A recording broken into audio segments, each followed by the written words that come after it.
Now we move on to the superficial plane. It consists of three main muscles: the rhomboid muscles, the trapezius, and the latissimus dorsi. The rhomboid muscles originate from the midline, specifically from the spinous process and the nuchal ligament, and inserting along the medial border of the scapula. The rhomboid minor arises from the spinous processes of C7 to T1 and inserts on the spinal border above the scapular spine. The rhomboid major originates from the spinous processes of T2 to T5 and inserts on the medial border of the scapula below the spine. Now let's move on to the latissimus dorsi.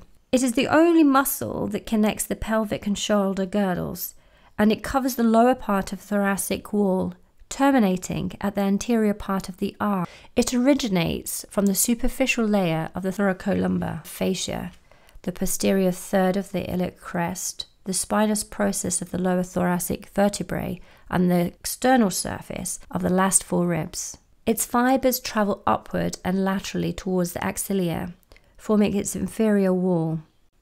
These fibers twist on themselves before inserting via a flat tendon on the medial lip of the bicipital groove. This muscle extends the arm backward. If the arm is fixed, it lifts the trunk, hence it is known as the climbing muscle. Let's briefly focus on its anatomical relationship. It has a close relationship with the teres major, covering its proximal part.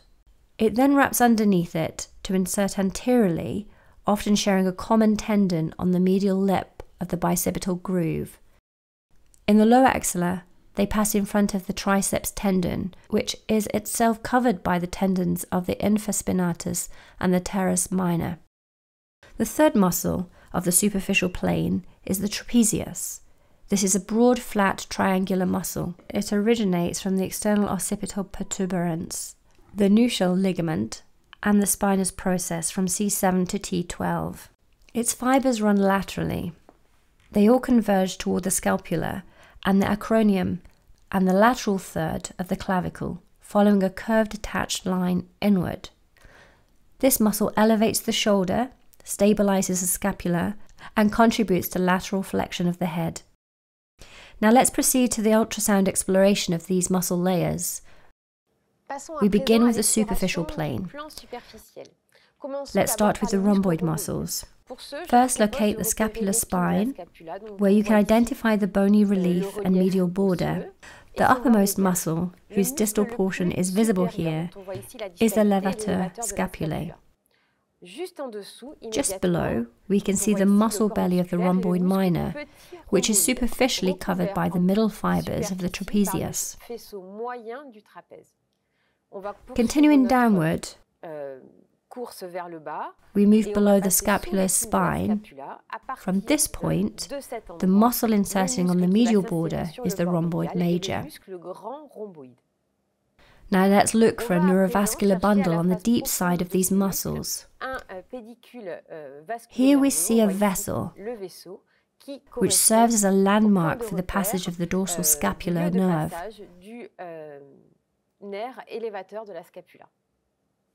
The trapezius extends from the midline, visible here, to the lateral side.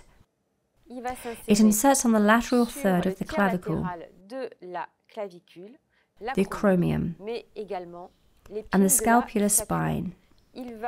It forms a wide muscle sheet that extends to about the lower thoracic vertebrae.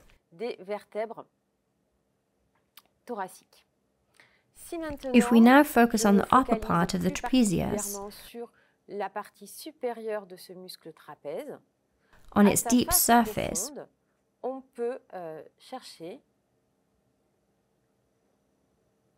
we can identify a neurovascular bundle visible here.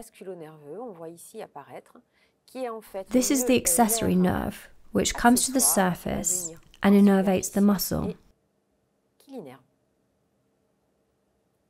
To explore the latissimus dorsi, I recommend placing the arm in an internal rotation and abduction.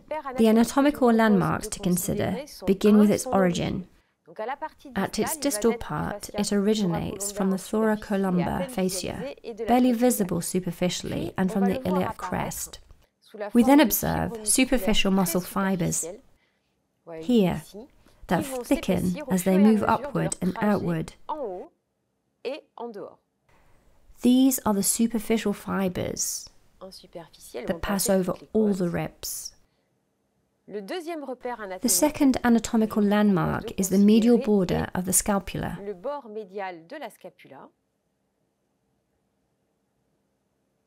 Seen here. The latissimus dorsi crosses the inferior angle of the scapula. At this precise point, the teres major originates, and both muscles share a common path. The latissimus dorsi passes over the teres major, as seen in this longitudinal section, towards the axilla.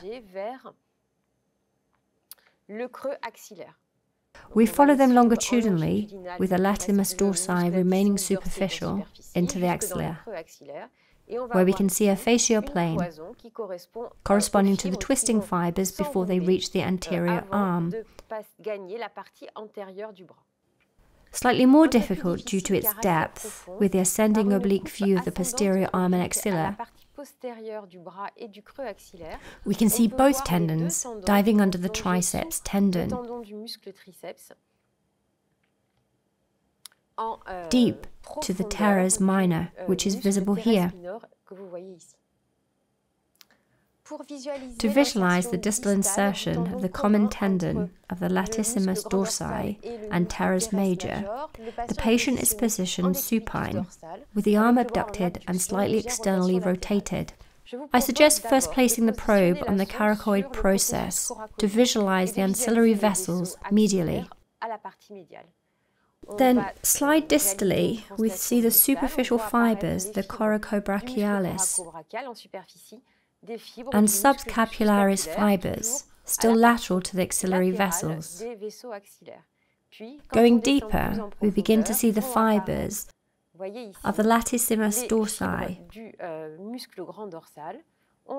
then shift medially to see its distal tendon inserting on the medial lip of the bicipital groove. On the lateral side, we see the insertion of the pectoralis major. I hope this has demonstrated that the ultrasound exploration of the posterior thoracic wall is quite accessible, even if it remains underutilized in clinical practice. Indeed, visualizing bony landmarks can help guide spinal injections, especially posterior joint infiltrations. Exploring the paraspinal muscles is a growing field of research, particularly in the management of low back pain. Finally, in traumatic settings, ultrasound can be used as a first-line tool to detect latissimus dorsi injury, even though MRI remains the gold standard. This concludes our session on the autonomy and ultrasound of the thoracic and abdominal wall. Now it's your turn. Thank you, Marie, and see you soon.